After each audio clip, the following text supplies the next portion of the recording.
环球大战线深入世界最前线，全球各地的观众朋友，大家好，我是叶思敏。先欢迎我们的来宾到场，钱立伟、孙大千委员，大家好；台大哲学系教授苑举正老师，思敏好，各位观众朋友大家好；资深媒体人彭华干哥，思敏好，大家晚安。好，观众朋友，今天节目一开始记得了，先帮我们的节目按赞，并且在留言板写下“热推”2个字，或者是直接帮我们按下热推键，如果有看到的话，并且呢，再一次提醒大家，欢迎继续的在上面留言，告诉我们说你在哪一个城市来收看的。如果有特别留言，我也会来这边亲自的做回复，跟大家做更多的互动。今天节目一开始，我们要赶快来关心到的是川普最新的发言，他豪言说伊朗会在3天之内崩溃，并且说呢，它的石油管线在3天之内会爆炸。另外，他还喊了，如果不达成协议的话，会做开战的正式倒数了。伊朗则是用3招来继续的续命，哪3招？等一下我们继续一起来关心。白宫现在内部也有非常多的问题，情资显示伊朗保有2/3的空军战力，大部分的导弹能力，还有荷姆兹海峡的封锁战力。在这场战争接下来如何发展？等一下节目我们都会做一个全面的解读。先来看到川普最新在他的社群平台，在他的 True Social 上面再度的发文，他说伊朗已经陷入崩溃了，甚至伊朗还主动的向我们美方传话，说希望尽快的开放荷姆兹海峡。这些话说出来，但是没有任何的根据，是在哪里听到这些话，或者谁说的，川普都没有说，白宫也没有做更多的这个表述。再来，川普还说，伊朗的输油管可能会在几天之内爆炸，原因是呢，石油槽里面的这个石油已经太多了。他说，中国大陆的角色在这边并没有这么的重要。川普还说，美国已经失去耐心了，伊朗接下来只剩下最后的3天，到时候美国将会炸毁伊朗的石油设施，成为这一场战争最大的赢家。他指的是美国。真的是这样子吗？伊朗只剩下3天的时间。我们来看到最新是来自于这个是航运追踪机构给的最新消息。他说，伊朗其实不是只有3天，其实光是缓冲的时间，它最多可以来到12到甚至22天。原因就是这个伊朗方面呢，它现在有很多的急救章可以去就目前所碰到的问题，一共是3个。第一个，他们把海上的油轮现在变成了他们的临时的储油库。第二件事情，原本呢这些老旧的设施放在那边闲置的，现在伊朗也把这些旧设施拿出来做使用。第3件事情跟中国大陆有关了。他说呢，伊朗不惜花比较多的成本跟钱，用铁路的方式把石油运送到中国大陆去，换句话说，就已经不是走传统的海运路线了，全部用这个高成本来走铁路，把石油给运输出去。那么这个是来自于伊朗现在面对的问题，还有他们怎么做急救。另一方面，我们来看到美国内部则是面临到非常巨大的压力。我们来看到的是来自于这个大西洋月刊的最新揭露。他说，川普现在面临的压力是五角大厦内部没有向川普透露整体战争的全貌，而且国防部还被质疑在这个战争期间不断的误导川普，给了他错误的情资。再来，还有前官员是直接开轰了。他说，战争部长赫格塞斯他极力的迎合总统，甚至呢，他用的就是他的电视经验，让他非常懂得怎么样跟川普说话，而且他说的话都是川普想要听的话。他说，我认为这样很危险。再来就是特别指到赫格塞斯其实有很大的政治野心，未来他可能会想要投入在总统的选战当中。换句话说，一切都是为了自己的政治生涯。确实，我们来看到赫格塞斯是怎么讲的。他说，美国的武器到现在还是很储备足够，而且呢，经过8周的战斗，伊朗军队承受的损失十分的惨重。但是我们来看到副总统范斯完全不是这么认为的。私底下根据于媒体报道，他向这些媒体做了一个透露说，他认为他很担心的是美国的导弹库存正在见底当中，而且他认为大幅的削减这些弹药储备的后果将会是不堪设想的。情报机构也直接打脸目前的战果。有关于伊朗，这个赫格塞斯说已经损失惨重，但是情报显示伊朗还有2/3的空军战力，大部分的导弹能力，甚至还有能耐继续靠着这些快艇跟布雷来封锁荷姆兹海峡，而这些的能耐都是最致命的。至于美国的内部，华盛顿的智库战略国际研究中心特别讲到说，有4大的关键弹药现在已经消耗，甚至是过半了。这当中包括了防御用的拦截器、战斧巡弋导弹、联合空对地的防区外导弹等等，都是这种进攻性的武器。如果再持续的削弱下去，那么美国接下来应对其他场冲突的能力就会大幅的降低。最后一件事情是，民主党现在准备要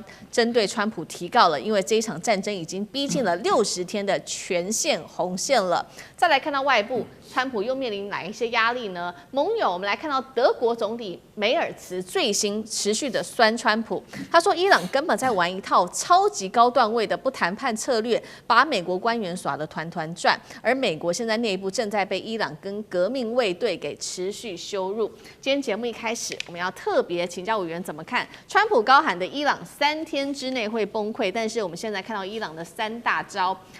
针对石油，他说海上油轮它有这个储油设施、重启闲置的这些设施，还有靠铁路运送石油给中国等等3招，到底这场对抗是谁在误判情势？委员怎么看？对啊，川普说，如果伊朗再不开放荷姆兹海峡，他3天后就要去炸毁伊朗的这个石油开采的这些相关的设施哦。其实川普讲这句话的时候，大概全世界没有一个人会信他的。那么全球的油价跟股价大概也不会有太大的波动，因为大家就知道时间到了之后呢，川普又再找另外一个理由告诉大家说为什么又不炸了哦，再给这个伊朗另外一次机会。这就是川普最喜欢玩的一个手法哦。这个美国的媒体曾经统计过，川普最厉害的是在1小时之内可以有7套不同的说法，就1小时可以变7遍哦。我觉得他真的是好厉害，就川普不去演川剧的变脸，真的就是可惜了，因为他这个脸变得比什么都快。对，他1小时可以变7次哎，所以基本上讲这个什么3天后要炸毁伊朗什么储油设施，大家听听就算了哦。那么你说国际组织现在评估说伊朗只能够撑12天，其实我得到的一些相关的资料，伊朗大概可以至少撑60天。它除了我们现在讲的这3个用海上油轮储油，把海上的油轮变成它的浮动仓储之外，它可以这个开启闲置的设施，让这些设施能够重新的运用。然后当然甚至包含用铁路去把这个石油经过中欧班列就是经过哈萨克、土库曼，然后到中国大陆去。但当然我们也算过就是如果你用一列这个铁路送过去的油量大概也就是20-30万桶。可是，一艘油轮出去的时候是200万桶，所以你说光靠铁路去把油能够稍微的这个全面的输送出去，可能性当然不高，但是它绝对有这个暂时延缓的效果，就是你毕竟就是慢慢的把这个压力不断的用各种方法释放。除了这3个以外，它还有2个这个现在正在这个操作的方式。第一个，它改变它现在现有炼油厂的作业流程，它加速炼油厂的这个作业，让原本在储油槽中的石油尽快变成这个加工品那么用炼油厂的方式来消化这些东西，然后再把这些原料送出去那么第二个，他在做的是什么呢？他在做的是他考虑要关闭一部分将来维修成本比较低的油田。也就是说，没关系，我先把它关闭了，我将来再重新开启。可是我付出的成本跟代价比较低，那我现在就暂时先把它关闭掉。所以伊朗评估，在这个5种方法的操作之下，它可以撑60天。那故事就来了，伊朗可以撑60天，美国跟全世界能撑60天吗？就川普现在口口声声说要伊朗开放荷姆兹海峡，他自己难道忘了吗？就封锁他的封锁，川普你也在封锁就你也是其中一道封锁荷姆兹海峡的外国势力。就你叫里头那个开放，你自己不开放有个屁用呢？所以基本上来说，现在是2道封锁。那我的好奇点就是在于说，美国跟全世界能够撑60天吗？川普能够撑60天吗？川普马上就要面临5月1日战争授权法在国会的挑战了，川普马上就要面临民主党提出各种的这个究责了，甚至川普马上就要面临到今年的期中选举了。那么以色列撑得住吗？以色列的纳坦雅胡现在面临了在野党的结盟，马上要在今年10月大选要把它拉下来。那全世界撑得住吗？各位，今天荷姆兹海峡所封锁的不是只有石油还有氮肥所以我们现在看到的是能源危机，看到的是这个粮食危机。我们在这个节目曾经讨论过，还有另外一个更大的核弹没有爆海底还有7条电缆对，那7条电缆只要切断了，那就是 AI 产业的末日了，那就是全球金融业的危机了。所以这些东西，伊朗根本还连端上台面都没端上来。你说切断海底电缆很难吗？一点都不难美国、英国当时是怎么把那个北溪2号给炸掉的？那么这易如反掌啊！你可以在那里搞北溪2号，我何尝不能够在这里把电缆切断呢？所以坦白讲哦，看谁撑不住嘞，就看谁现在最像热锅上的蚂蚁，看谁现在话最多。显然不是伊朗嘛，伊朗可以2进2出、3进3出、8进8出，伊朗一点这个急迫感都没有，也没有任何的违和感，反而是现在川普想尽各种办法，不断的在放话，因为川普自己知道他惨了，他进入了一个没有出口的战争啊。好，所以说伊朗可以撑60天，那美国能不能撑60天？我们继续来看，因为刚刚特别讲了嘛，美国的智库内部已经示警说，它的这个弹耗已经消耗过半了，甚至呢，范斯我们刚刚讲，他很担心的是弹药的库存已经见底了，会影响到之后任何他去美国要去打任何一场仗都会受到影响。但是一方面，我们刚刚看到了赫格塞斯持续的不断强调说，伊朗已经被打到很惨啊，美国很强等等，一直给一些错误的情。接下来如何看？是不是在透支下一场战争了？在这场美伊战争当中，岳老师怎么看？这个美国现在你在做判断的时候啊，在这个整个这个川普的内阁当中啊，就是拍川普马屁的赫格塞斯啊，是跟着川普讲的一样，像我们委员讲的，就是跟着说谎，就没办法，为了要升官发财，就必须要这样子说谎。那个整个内阁当中，唯一还愿意说点实话，从头到尾不说多话，一说就是实话的，就是范斯。所以大家要了解，因为现在的话呢，其实我现在在这边讲啊，就为什么美国打一个战争，怎么弹药怎么消耗的这么快啊？因为美国不敢打陆上战，所以说他会认为说狂轰乱炸，炸了13000多个点以后啊，伊朗自动会投降的啊。没想到啊，伊朗抗住了。我说实在话了啊，川普可能撑不过60个钟头啊，那伊朗可能还再撑60年呢啊。那毕竟是个3000年的古国嘛，大家一想也就知道，就什么撑不住了。伊朗哪有这种撑得住的问题？只是越过越好。那美国倒是真的，因为60个钟头以后，川普就要面对60天的这个60天，如果一投票没过，就是非法就全部结束了，那当然就撑不过60公投。我现在稍微强调一下第2点呢，就是说川普讲说中国没那么重要，对不对？中国可能自己来讲不觉得自己重要，但是中国手上有稀土啊，对不对？你现在这个导弹啊，你的先进武器啊，你各式各样的战斗机什么的，你国力的这个装备就需要靠稀土啊。那大陆现在的话呢，稀土的话呢，一个加耕者的管制，那是属于美国最需要的东西。所以你在这种情况下的话呢，美国他们担忧库存存底。如果你的军工的复合体非常强大，那生产的力量非常大，像2次大战时间一样的，美国还没有打完，或者说生产量就是已经消耗的2-3倍。那在这种情况下就没有消耗量的问题。美国现在人工是又贵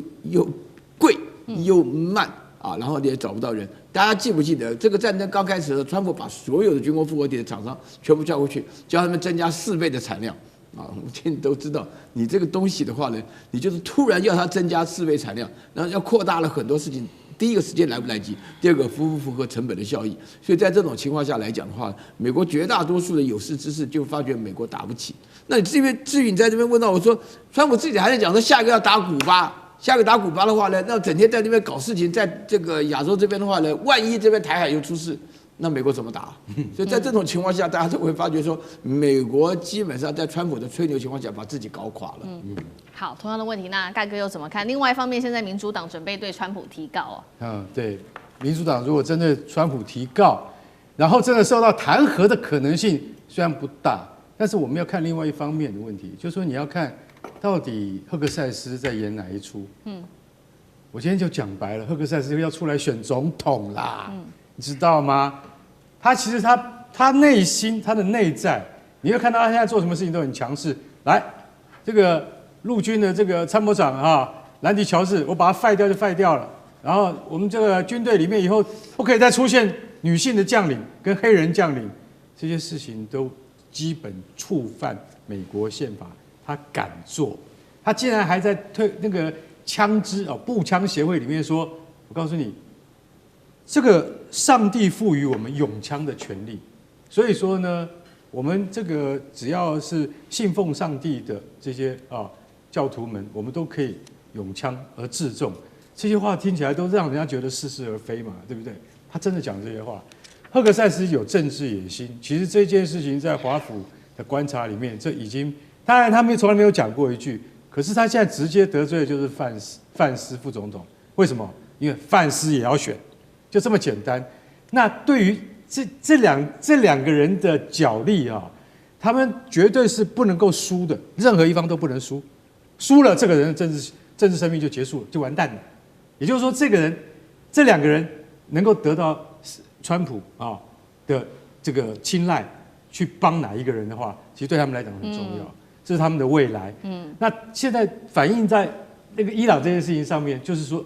范斯认为赫格塞斯，你身为战争部长，你没有讲实话。美国飞弹的库存是很可怕的在消耗，但是刚岳老师也有讲说，那不是二次大战。对，你知道二次大战结束的时候，美国剩下什么吗？美国剩下2万架飞机，后来变成废铁，为什么？造太多了，一下生产太多，结果没有打掉，怎么办呢？送到废铁厂去。美国当时的工业力量是多大？现在不是，现在我们现在从头开始看。你现在从 AGM-154、AGM-158，还有 JDAM 这种联合遥攻武器，每天烧的速度，等一下还要送给乌克兰，还要送给以色列。为什么？因为以色列要拿来打伊朗。所以美国的库存一直送出去，送。回头看 Lockheed Martin 洛克希德马丁，你造好了没有？问雷神公司造好了没有？对不起，总统先生，我们可能要再2个月才能够生产到你要的速度。过了2个月，他说生产好了没有？对不起，我们还要再半年。美国的国防工业实力不断在下降当中，造船不断在下降当中，所以范斯就会问赫格塞斯，请问我们的飞弹库存够不够？赫格塞斯说我们的库存是无限，怎么可能无限？你讲给那个什么鸭子去听雷吗？所以这些东西都不是正常人能够接受的。我认为赫格塞斯他是从媒体出身，他知道要讲什么话给川普听，让他老人家高兴。但实际上，美国的军工业跟美国对伊朗的政策到现在已经面临了十字路口。他到底要下一个决心，说不能再这样拖下去？你知道为什么吗？因为再这样拖下去，那很可能，你看最近出了很多大新闻，你看连那个阿联都已经退出石油组织了，所以大家就知道说，其实美国现在正在站在十字路口，它整个国内的经济也是一样。好，谢谢干哥。那我们休息一下，马上回来。地缘政治、美中之争、战略价值、强权崛起、小国生存，现在与未来洞悉事件走向，掌握世界脉动，全球观点尽在环球大战线。好，赶快来关心石油大战，现在正式的开打了。最新消息，阿联他决定要退出 OPEC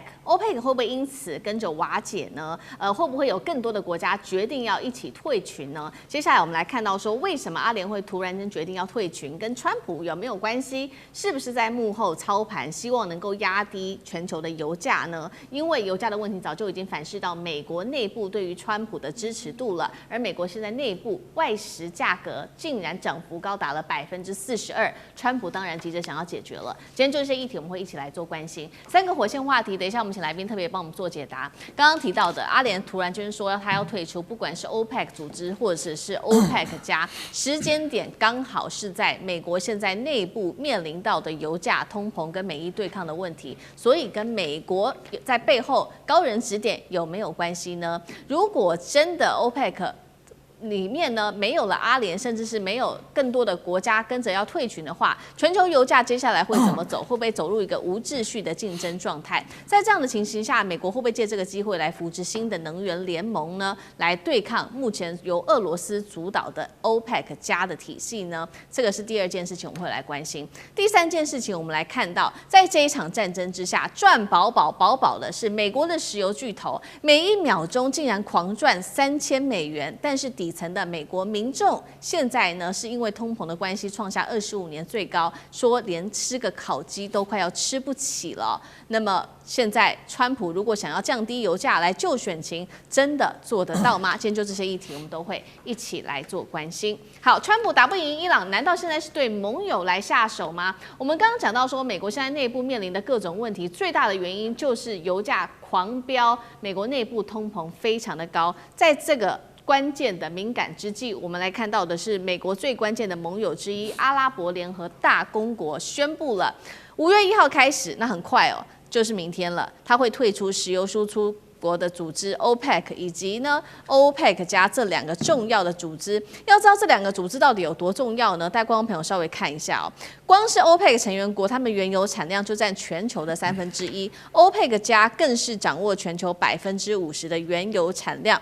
换句话说，阿联如果退出了这个组织的话，等于是退出了掌控全球50%的一个石油组织。那么其他国家会不会跟着要一起退出呢？接下来的影响，我们来看到哦，就是他们这个 OPEC 体系如果退出的话，核心领导人就是沙烏地阿拉伯了，掌控的石油也非常的多。那么接下来退出的话 ，OPEC 内部会不会有裂痕呢？这也是要做关心的。再来就是石油的油价会不会跟着波动？最后是俄罗斯所主导的 OPEC 加的平衡会不会因此被跟着打乱呢？所以今天节目一开始，我们要特别请教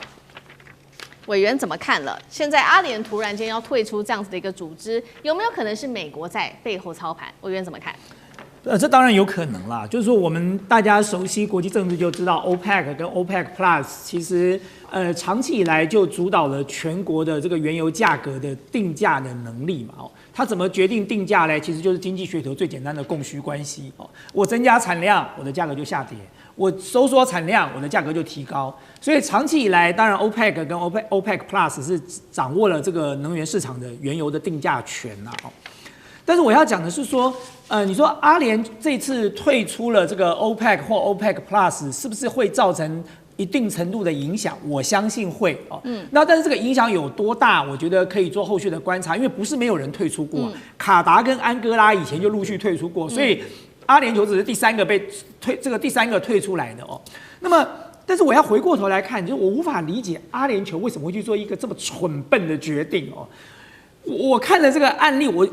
我难以想象，就是说，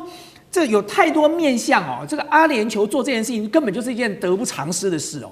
第一，他变成穆斯林世界的公敌了哦。他选择去拥抱以色列，选择去这个跟随美国老大哥哦，选择背叛了这个海湾国家，所以阿联酋从此就是穆斯林世界的公敌了哦。然后第二，我不断的强调说，中东的这些海湾国家，他们就是一直希望能够找一个保全公司来保护他们的财富，让他们继续可以吃香的喝辣的，过着人上人的好日子。所以过去他们选到的保全公司是美国，结果没有想到选了美国这个保全公司之后，发现保全公司不但没有给他们带来安全，却带来了仇家。所以呢，这个仇家呢就把海湾国家当作附带损害了，他们这次就莫名其妙的被打了一顿。所以呢，在这个情况之下，那你就要去再选一家保全公司啊，也许不是这么大的哦，看起来武力不是那么强的，但是至少你要选一个仇家少一点的吧，这基本逻辑吧。所以沙烏地阿拉伯去选了一个巴基斯坦，巴基斯坦的仇家也不就是印度了哦，那印度满打满算大概也不会打到沙烏地阿拉伯去。可是我觉得无法想象的就是，为什么阿联酋要选择以色列去当他的保全公司，去签一个这个亚伯拉罕协议，要把铁穹系统引过去？他难道没有想过，有一天美国真的拍拍屁股，就像这个川普说，他就回去了，中东就剩下他们的时候，他该怎么办呢？当伊朗跟这个以色列这种世仇不断的打下去的时候，阿联酋马上就会成为另外一个重大的附带伤害咯。就是以后这个伊朗在打以色列的同时，也顺便打阿联酋啊，反正都是你以色列的地盘嘛。所以我无法理解，就是你明明你就是应该找一个仇家比较少的保全公司，结果你现在找一个仇家更多的保全公司来保护你，到底能够保护你什么？然后第三，我要讲的是，外界会认为说，阿联酋退出来之后呢 ，OPEC 就没有办法操作 ，OPEC Plus 操作的力道有限，就像我们刚才讲到的。但是关键问题来咯，现在有2个关键问题。第一，外面说美国策动阿联退出 OPEC， 那么阿联就可以开始增产哦，因为它在 OPEC 体系里头，它要受到约制。就大家是用同样的策略来进行石油的生产哦。可是呢，大家有没有想过一点？现在全球的油价上涨的原因，不是因为石油供给量的多跟少，是因为美国跟伊朗都封锁了荷姆兹海峡，这才是关键。我好奇的点是，好啦，你阿联酋现在就算退出来了，你现在明天拼命生产石油，你运得出去吗？你要从哪里运出去？告诉我一下，这荷姆兹海峡被2道封锁。就你拼了老命生产石油都运不出去，那你更不要讲说，如果这场战争平息下来了，以现在 OPEC 跟 OPEC Plus 就算减掉了阿联酋，它仍然占了这个世界石油生产的很大的份额。对，也许没有办法像以前一样一言九鼎、呼风唤雨，但是对这个石油来讲，它的操控的能力还是存在的。那最后一个我要讲的是阿联酋做的这件事情，会在整个海湾国家造成以美论就整个海湾国家 OPEC、OPEC Plus 这些国家就开始在想，你美国在列解我海湾国家了。那你更不要讲说沙烏地阿拉伯了 ，MBS 就算送川普一架飞机，也不见得能够容许川普在中东把原本整合在一起的这个一块铁板，把它变成4分5裂。所以我觉得接下来这个阿联做了这样的一个愚蠢的决定，马上就会带动中东的地缘政治势力的全面洗牌了。好，所以阿联做这样的决定，现在不排除背后的高人指点就是美国。那顺便呢，确实这个海湾国家现在可能会对美国越来越感到警戒是不是美国要分化这个波湾国家？那有没有可能有另外一个原因？美国之所以今天要做这样子的一个动作，是因为想要对抗俄罗斯主导的，我们刚刚提到的嘛，俄罗斯现在主导的是 OPEC Plus。那岳老师要怎么解读？我的解读跟我们委员的这个方向可能有一点不一样因为我是这几天的话来看到阿联酋，首先我会认为这个国家的话呢，他最近的决定都是反反复复的了一个就是要准备派兵，大家记不记得阿联酋准备派兵要直接这个跟伊朗作战的然后的话呢，阿联酋的话呢又跟以色列合作要搞什么铁穹什么对不对？那大家也不要忘了阿联酋的皇太子这个上个礼拜不久的话也到达北京去访问同时的话呢，我记得如果我没记错，应该是习主席还特别强调非常重要，就是说我们要遵守国际的法，不能够合则用，不合则弃。大家记不记得这句话？所以我觉得阿联酋接下来的话呢，他发布了一个消息，就是说他认为呢，目前在他们的国家的卖石油的流动性就是 cash flow 有问题。有问题的情况下来讲的话呢，遇到必要就是美国提供它的流动性，如果美国不能够提供流动性的话呢，那么它就要用人民币计价。所以说从这里面整体的讯息来讲的话呢，我觉得呢，阿联酋从 OPEC 退出来的话呢，第一个呢，他觉得 OPEC 的用处对他国家的利益来讲不大因为这里面最主要是大家要知道，就是说因为现在实际上这个全世界最大的原油输出国是美国不是这个波斯湾大家要搞清楚那么，所以在这种情况之下的话呢，美国会觉得 OPEC 原来的话呢，要稳定它的产量跟它的价格，这个功用的话呢，就不如以前了。那另外的话呢，就是说这里头的话呢，也确实满足了阿联酋的一个做法上，因为伊朗这边的话呢，他强调通过荷姆兹海峡的话，中国可以通过的同时，只要从伊朗出去的石油都要以人民币计价。那大家前阵子有没有想过，这个阿联酋本身在想要希望让自己的，因为这个石油，尤其是这个阿联酋的石油对他们来讲是国家的命脉所系。那在这种情况下的话呢，他就是要准备做好，就是如果在 OPEC 里头的话呢，就不能够不用美元计价，就是石油美元的挂钩，所以他就是要能够开放，让他自己能够有机会，而且实际上他也知道，美国是最大的原油输出国，跟它的同质性很高，而中国是最大的原油进口国，那他要掌握这个市场。那另外的话呢，就是说。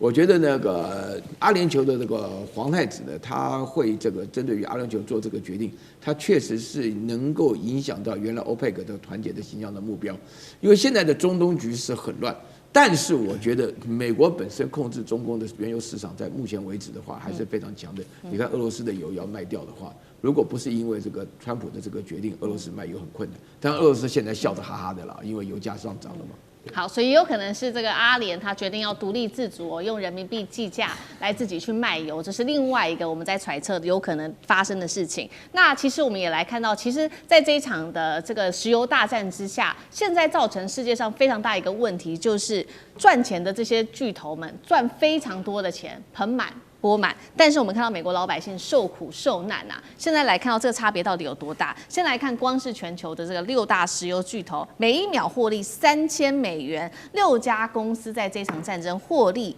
940美元其中3家都是美国的企业，包括了这个雪佛龙跟这个艾克森美孚等等的知名企业。刚刚说了嘛，美国老百姓则是受苦受难。美国的财务状况创25年最差，外食平均价格暴涨42%。纽约的部分就暴涨了43%，布鲁克林，我们来看到画面上这个烤鸡半只现在多少？40美元，换算新台币1200元。美国民众喊说，真的都快要吃不起了。现在这个对比，干哥怎么看？这是很直接的，你知道？大家知道嘛？你看美国人他一定要吃什么？烤鸡，他每天的主食麦当劳、肯德基，你会觉得说，哎，那个都垃圾食物。对不起，垃圾食物是他们的日常，可是你不能给我一下子不是一只啊，你以为圣诞大餐啊，整只火鸡都端上来，不是半只烤鸡啊，那个是一个家庭大概一餐正常的量，这半只要多少钱？要1200块台币，也是40美元，这个已经太离谱，太超过。你知道为什么？因为这个餐厅老板啊，他莫名其妙被嗲上了这个网络的论坛上面被公干。为什么你？因为他在布鲁克林区是非常有名的餐厅，就那家餐厅就被抓上去了啊，就说来为什么来讲一下，为什么你的烤鸡是什么？它是黄金辣酱吗？为什么要半只就要40美金呢？这么贵？我告诉你，如果像这样子的烤鸡，在我们中国的话，哈，要大概40美金可以买3只全鸡，对不对？它竟然只有半只而已。那原因是他说，我告诉你，我卖40美金，我根本没赚钱。为什么我没有赚钱？因为我的置办成本就这么高。我的餐厅开不久，大概还不到1年。但是我的这个成本要50万美金，也就是说我装潢的成本。然后呢，我跟我的同行们现在都苦哈哈在过日子。我已经卖到了这个40块美金那个半只鸡，可是我还是没有赚到钱。我成本压抑很可怕，因为我扣掉我的这些应该支出的项目之后，我获利有限，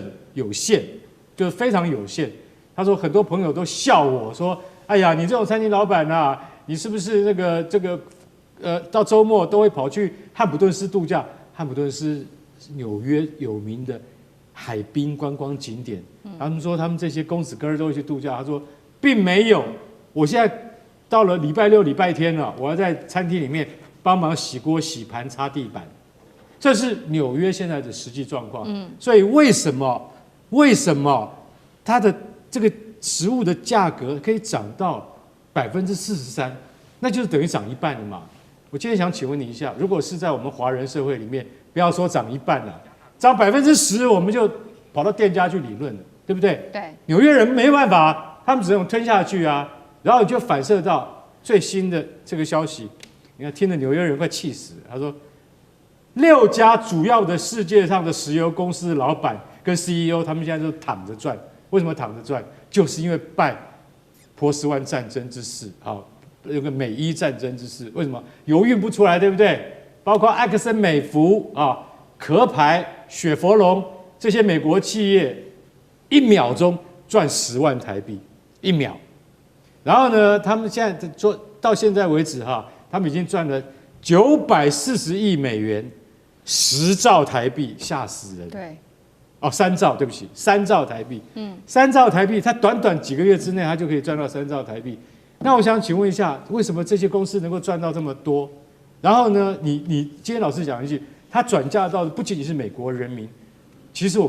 跟各位讲，受创最惨的是菲律宾，是亚洲国家。我们台湾也受到一点波动，我相信中国大陆也一样，就是说他们发现他们的原物料上涨，原物料上涨之后，他们的那个置办成本都变高，都垫高，更不用讲美国本身的家庭的那个生活消费指数都变高，然后问题是你的薪水并没有增加，在这种情况下，这个战争还不结束的话，那个油价我可以跟各位讲哈，绝对降不下来。刚刚我跟委员聊天，委员说他以前当学生的时候，1加仑0.99美元。对啊，现在1加仑0.99，对，现在1加仑，我们上次讲过4美元，很贵了。对不起，在加州现在是6美元，还有7美元的。所以我跟各位说，老实讲一句，那个人民就是很苦，在那边撑着。所以我不晓得这个战争到底要打到几时才能够让人民解除痛苦。好，谢谢干哥。那我们休息一下，马上回来。地缘政治、美中之争、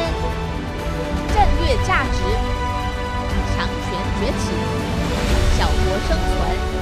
现在与未来洞悉事件走向，掌握世界脉动，全球观点尽在环球大战线。来看到到川习会前，现在呢正式的军事摊牌了。我们看到解放军的部分，辽宁舰南下单挑7国联军，等一下会一起来看哦。还包括了海警现在打脸日本的右翼。机关炮都已经瞄准要强势驱离日本的贺丸号，等一下就这些议题我们会一起来做一个比较细部的关心。先来看到呢，美日非为主的这个国家组成的7国的2026肩并肩联合军演，这一次可以说是动用的兵力，他们说是历年来最大，一共是17000名的兵力。那么日本出动了它的1.9万吨的这一个。1号直升机来做护卫舰的领军，大约有10艘的军舰，总吨位可以达到了10万吨，包括了驱逐舰、巡防舰都在这当中。那么在这一场军演当中，他们也试射了88式反舰飞弹，击沉了8船。但是我们来看到中国大陆如何来做应对呢？出动了包括在南部战区的部分，我们帮观众朋友统整一下。非常大的战力哦，6万吨的辽宁舰航母战斗群一起南下，当中关心到的是四川舰4万吨的这个四川舰准航母，再加上055跟052D 哦，再加上还有来自于14艘这么多的一个舰艇，总吨位超过了20万吨。当中包括了来自于这个驱逐舰、护卫舰跟补给舰，并且在这边试射了鹰击20高超音速反舰导弹。我们先来关心一下四川舰的战力，在这一场军演当中特别的备受关注，因为呢，它可以说是被大家视为是接下来的一个准航母哦、准航舰哦，它。里面的战力包括有电磁弹射跟拦阻系统上舰之外，还说可以跨航舰来支援哦。再来就是说，它可以起降固定翼的战机加无人机，点名可以在上面操作的就是歼35，定位上不再只是2栖舰，而是介在包括了2栖跟轻型的航舰之间的一个战力，并且它是自带空优的。所以节目一开始我们要特别请教委员怎么看了，刚好是在习川会的前夕秀出了军事的肌肉，双方现在是在抵上军事上面的角力，谁比较占上风，才可以在接下来的谈判桌上有更好的沟通吗？委员怎么看？是，我想习川会到底会不会真的如同外界预期的会面？我认为现在还是有很大的变数哦，因为习川会能不能够会，关键一定是在伊朗的战场哦。那么究竟要如何先画上一个休止符？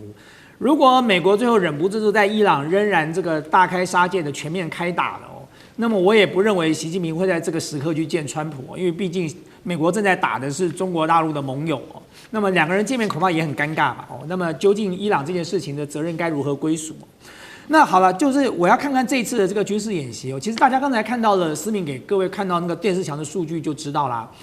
再怎么盛大的联合军演，总吨位10万吨，中国大陆随便派一群舰队下来，总吨位20万吨，哈，这就是差别了。各位了解吗？就你在人家家门口去搞个军演，然后你们每一个国家都千里迢迢的跑过来。可是呢，因为你在我家门口，所以我随便派一下看家护院，我的人就已经比你多了啊。所以你真的认为说这样的一个军事演习能够对中国大陆造成什么样的威吓效果？我是打一个非常大的问号。那你更不要提到说，美国已经自己把它全球的这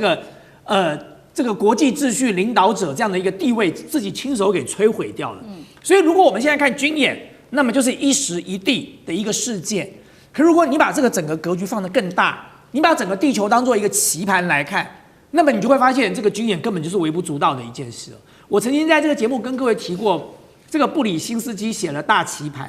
在这个几十年之后，他写了第2本书，叫做《第2次机会》（The Second Chance）。他这本书就讲了什么？他说美国有第1次机会是在2次世界大战之后，可是美国没有好好的把握住。接下来呢，上帝再给美国第2次机会，1991年冷战结束，美国会成为单极霸权。这是美国的第2次机会，要牢牢抓住。他在这本书上讲了什么？他说，如果你要抓住了这次机会，你要建立一个长期稳固的国际秩序哦。可是你看，现在美国在做的是什么？是反向而行的，他在破坏整个这个国际秩序，在打垮所有的国际的游戏规则。然后他提醒了美国2件事，他说：第一，正当性比力量更重要。这就是美中现在的实力的消长啊。你说中国大陆现在的力量一定超越美国吗？未必。可是中国大陆为什么在全球的正当性的地位在逐步的提升呢？因为它没有用以力服人、以力压人的这种做法，而美国正在持续的做这件事情。美国在发挥它的力量，而它忽略了正当性。这本书就提醒美国的第二件事情，不要过度使用武力。所以你看，美国果然就陷入了这个僵局。我刚才提到的，这是一场没有出口的战争啊。可是美国现在还在迷信这件事情。你光看到这场军事演习，就他们认为，就是我用军事力量就可以展现我的威吓，那么对中国大陆造成牵制。可是殊不知，全球的整个地缘政治的格局已经改变了。伊朗的这场战争彻底的摧毁了美国的霸权地位了，就让大家看破了美国的手脚了。所以我很好奇的是，就算日本来了啦，菲律宾来了，然后再来了一些有的没的国家一起来这个凑凑热闹，你们敢做什么呢？你们敢打中国吗？真的跟中国发生冲突的时候，假设退1万步，这20万吨跟你这10万吨就在南海开打一场，你们敢打吗？打得赢吗？好，我们看到这个西川会前，所以看到这个以美中为首的军事力量现在全部进出。那以军事面，我们也请干哥来做一下分析。因为这一次我们看到解放军带的不是一个普通的编队，我们昨天聊包括有这个准航母四川舰之外，其实还有这个今天特别聊到的是，再加上14艘的舰艇，是一个完整的编队。现在被说这些战力是超乎想象，那干哥又怎么看？因为说句实在话，一个航空母舰战斗群一定是以母舰为中心，但这一次南下不太一样，因为辽宁号它带了新造的076 2栖攻击母舰，叫做四川号下去。因为四川号跟它的前身075海南舰不太一样，因为为什么？因为前面的那艘075是标准的2栖突击舰，但是到076就变得摇身一变，它不是单纯的2栖突击舰，它等于是准航母了，它等于是小航母了，它只比辽宁号小一点。为什么？因为它有电磁弹射系统，它就可以弹射歼35战斗机，它的弹射的能力可能会造成076要比辽宁号还要来得先进。大家了解了吗？为什么？因为它是后来才造的，辽宁号是第一艘我们国产的航母，对不对？当然，这个076它的技术水准是要跟现在的福建号来相提并论的。然后呢，它有2个舰桥，就是2个舰岛。2个舰岛是什么意思？这种设计只出现在另外一个国家，就是英国的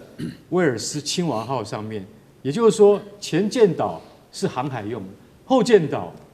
是战斗机发进的准备舰岛。也就是说，它的责任跟范围远远超过了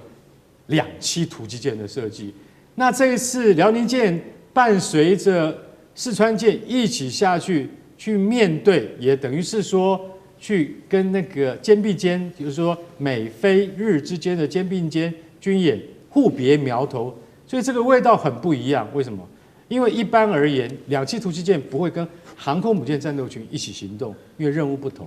那这次我带着你四川舰去，代表什么？我们要联合训练。联合训练什么？当然是歼35啊，蓝沙战机。今天我是不是能够在你的四川舰上面干嘛？非常 smooth 的起飞，也非常顺利的降落。还有另外一样东西叫无人机，攻击11。攻击11无人机是现在我们最翘首期盼的，那叫做重型无人机，好吗？攻击11无人机这次要验证它究竟能不能够在海上去执行应该它要负担的打击任务，就有点像美国的女武神计划、女武神无人机计划。如果说攻击11无人机能够在像这样子的4万吨的准航母上面起降，而且用的是电磁弹射，这个意义完全不一样。所以大家要晓得说，我们今天所看到的解放军的舰队编队，它都有不同的意涵存在。它今天如果说能够进展到这个程度，再下来的舰队就更加的不一样，会有更多的076，会有更多的075，代表在正规的航空母舰战斗群之外，我们还有闪电航母，也就是带着像 F-35这样子的闪电战斗机，可以进行一般航母之外更多的任务。这就是整个这一次的演习最大的意义。好，谢谢干哥。我们刚刚看到的是在南海现在非常的不平静之外，其实呢，我们来看到第二在海上的战场，现在是在这个钓鱼岛的附近，说是开启了第二战场，原因是呢，中国4艘海警船直接搭载了机关炮驱离在里面开进来的日本的鹤丸号，更是一度与日本的巡逻船来对峙。那海警船当然是立刻对日本发出了警告，叫他们不要挑衅等等的。那鹤丸号带观众朋友稍微了解一下，过去呢曾经多次被指违规进入在钓鱼岛的海域，那是由日本的右翼人士捐款购置的渔船，所以一直被视为是不是右翼的一个象征。那也代表说大陆在接下来在钓鱼岛这边会常态化的做一个武装的维权吗？那岳老师又怎么看？这个跟刚刚那个南海发生的那个076就四川舰的意义是完全不同的。四川舰是一个无人机的航母，4万吨，这个是展现了中国海军的威力。那这边讲的鹤丸号的这个驱逐的事情啊，是一个碰瓷不成啊，就有点像是闹剧一样的感觉。我首先强调什么叫鹤丸号啊？它的确是原来这个有一个这个中建军啊，就是日本人啊他成立一个尖阁岛守护会。里面所专门购买的这个，其实严格大家看一下，这个鹤丸号叫鹤丸号渔船了。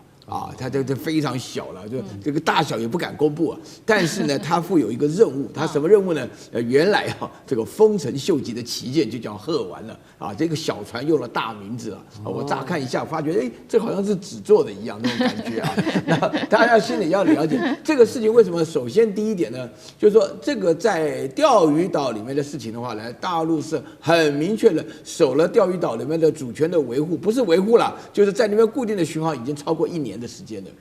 所以说这个鹤丸号是过来想要弄一弄，讲了，当然了，有一些右翼的人士在那边大喊什么不惜一战什么的就讲了，但是大陆这边这个船还没过来就直接就扇了2巴掌就完了，就不了了之了。这是第一点，就是说，但是它代表的意义呢，就是除了就是马上把这种碰瓷的事件都解决了以后呢，另外呢，它是完全按照国际法的里面主权国家，它就是有管控有警告有取证而且现场取证，那么做得非常直接。然后第3点的话呢，就是大陆现在呢，在这个钓鱼岛的事情，面对日本的话呢，这个层级拉得非常高，就是说可能在南海那边的话呢，就是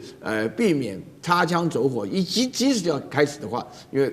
大家也知道，大家南海里面派出来的部队就是那个整个菲律宾演习的这个比例就非常高。但是的话呢，在钓鱼岛这边的话呢，我觉得大陆这一次是有意识要拿这个鹤丸号那个给他一点这个颜色瞧瞧，所以鹤丸号一看到情况沾不了好处，就马上连滚带跑就跑掉了所以说呢，这里面可以讲的很明显的一点就是说，这个大陆面对于钓鱼岛的事情呢，根本就不容许日本的右翼人士管你什么鹤丸什么大丸的，通通都不准你在里面做事情在这种情况下，就是要确保钓鱼岛的主权。好，谢谢岳老师。那我们休息一下，马上回来。地缘政治、美中之争、战略价值、强权崛起、小国生存，现在与未来洞悉事件走向，掌握世界脉动，全球观点尽在环球大战线。中美科技战再起再度的引爆。现在呢，川普禁晶片设备卖中企，真的能够限制住中国大陆吗？再来，中国大陆也对美国祭出限制，这一次阻止的是 Meta 收购 Manus，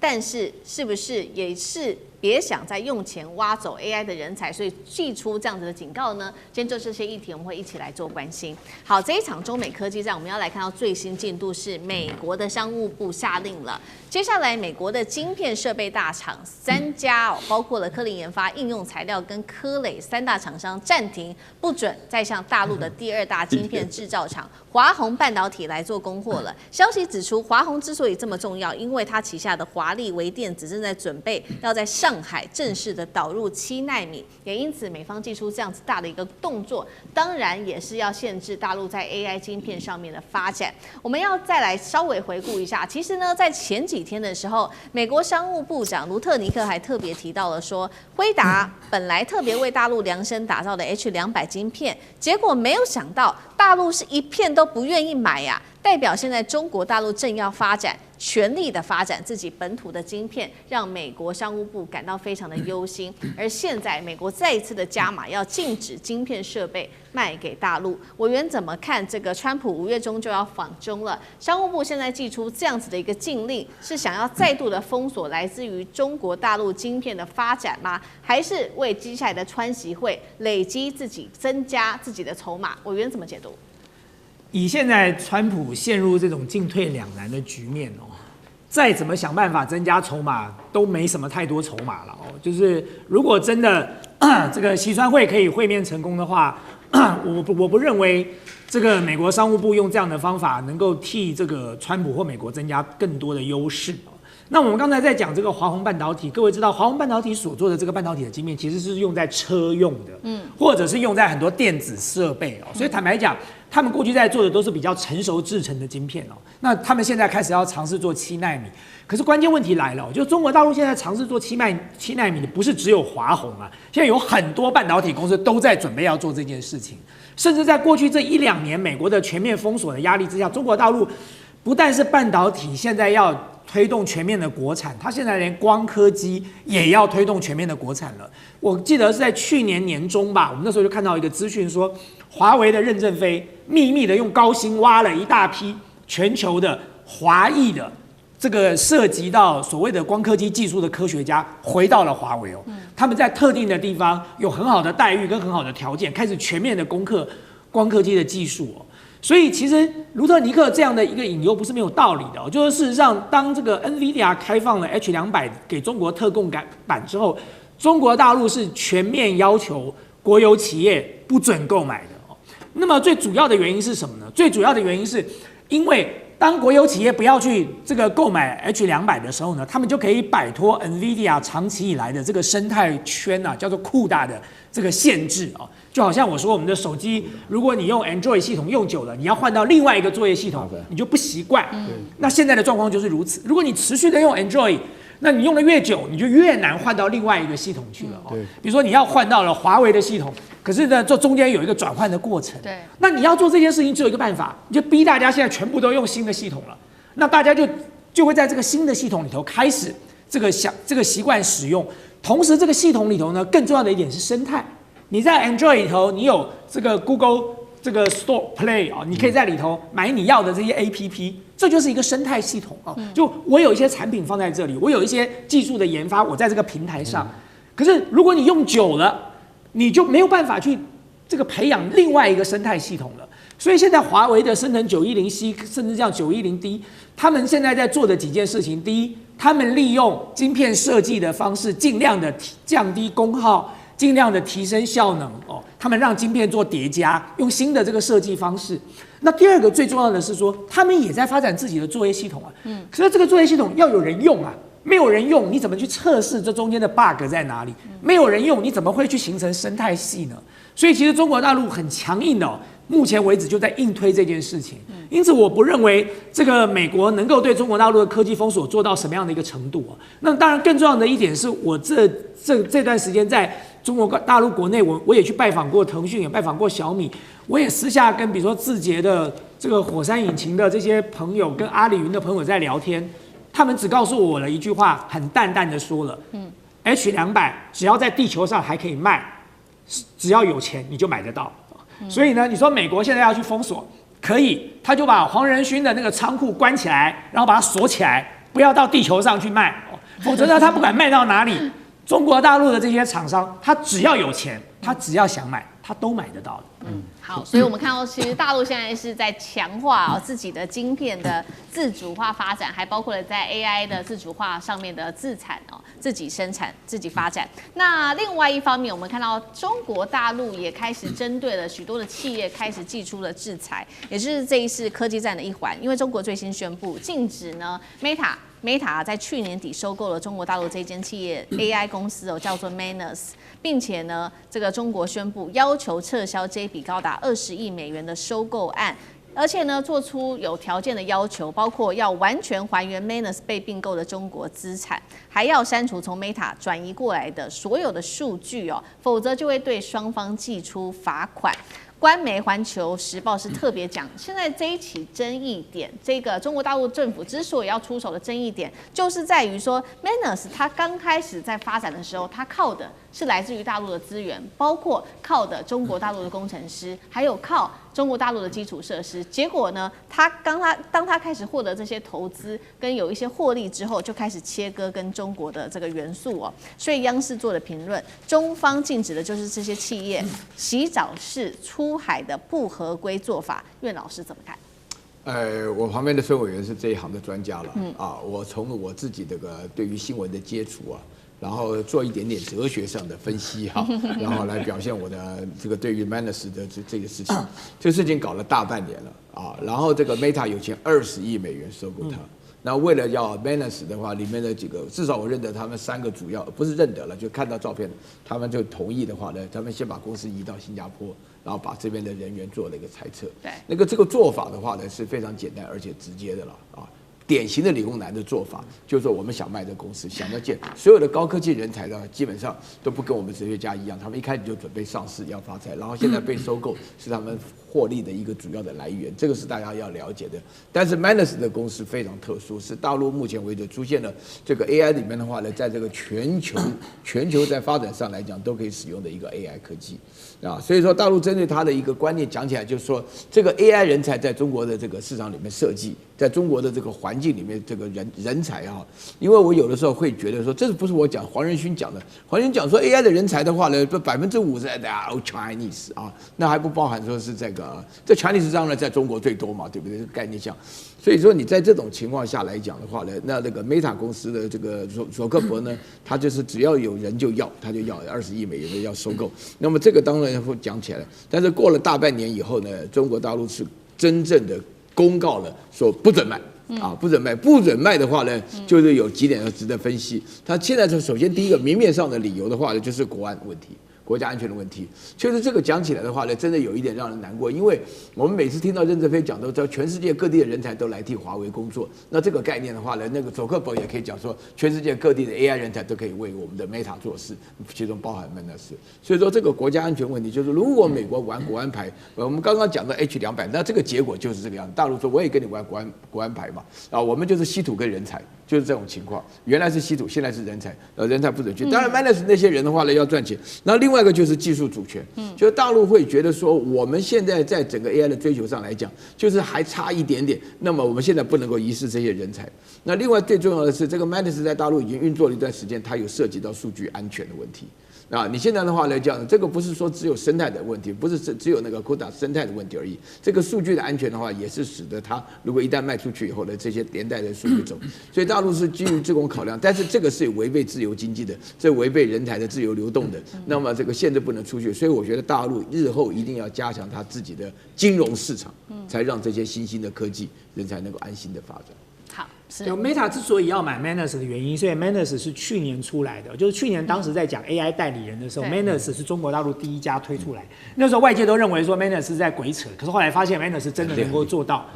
但是我觉得很好奇的就是 Meta 就算花了20亿买了 Manus 哦，它也不见得得到任何的好处的原因，是因为接下来你们应该都听过最近养龙虾，今年最流行的已经不是 Manus 了，叫做 Open Cloud 咯。就养完龙虾之后，马上随后2个月又开始龙虾也被淘汰了，现在叫做 Hermes Agent。所以在 AI 代理人这条路上，其实马上就会走得更远了啦。所以这个20亿哦，对 Meta 来说，最后极有可能是竹篮打水一场空。但是就如同刚才这个教授所提到的问题嘛，就是我觉得中国大陆之所以是可忍孰不可忍，最主要的原因是因为 Manus 做的真的太难看了。他用了中国大陆的人才，用了中国大陆的资源，用了中国大陆的算力，发展了这套东西之后，你知道吗？他为了要洗澡哦，他最后连中国大陆的用户都不准他们用了，他就完全跟中国大陆切断了哦，这才是中国大陆觉得是可忍孰不可忍的原因哦。所以如果你要问我一个 AI 界的这个同仁来讲的话，以我一个 AI 界的这个教授来讲，我的角度会认为 Manus 你十足十就是一个叛国贼啊。对，好，我只是没有把这个话说得很清楚，因为我认为自由市场在科技发展，自由市场是很重要的。对 ，Manus 就是做的，大家认为说实在是太难看了，就是赚钱之后就把原本的这些中国大陆元素一脚踢开。那另外一方面，我们来看到这场科技战也现在最新呢是来自于《时代》杂志公布的2026最具10大影响力的企业，中国有3家，美国6家，法国1家。中国是字节跳动跟阿里巴巴等等。那美国包括亚马逊、OpenAI、Meta 等等。那现在可以看出来 ，AI 的领头羊绝对是美中，但是现在又认为说美国现在科技有许多的问题，今年裁员的人数高达10万人哦，因为这个成本实在是太高了，一直在烧钱，被视为难道是庞氏骗局吗？接下来可能会有泡沫化的风险。AI 到底是美国的产业新引擎还是隐形炸弹？干哥怎么解读？所以 Manus 到底可不可恨哈？你就可以看啊，美国参议员华伦啊，他开一个听证会，他说 AI 产业如果再这样一边烧钱一边砍人的话，总有一天会爆发。我不知道委员怎么看，但是我觉得华伦的那种忧虑哈，是非常有可能会发生的。为什么你知道？你知道现在 OpenAI 跟那个OpenAI 跟就是说那个美国那个什么这个甲骨文啊，两个你知道他们甲骨文投资多少吗？3000亿美金，分5年，要做什么？要做超大的资讯管理系统，所以这个都非常烧钱的。然后呢，所以这几档 AI 股最近的表现都很差，日本软银掉了1成啊。然后还有都分别掉了7%等等的，掉了那么多。美国有个最厉害的，准确预测2008金融海啸的，他叫什么？他叫 Hersman，他自己当老板。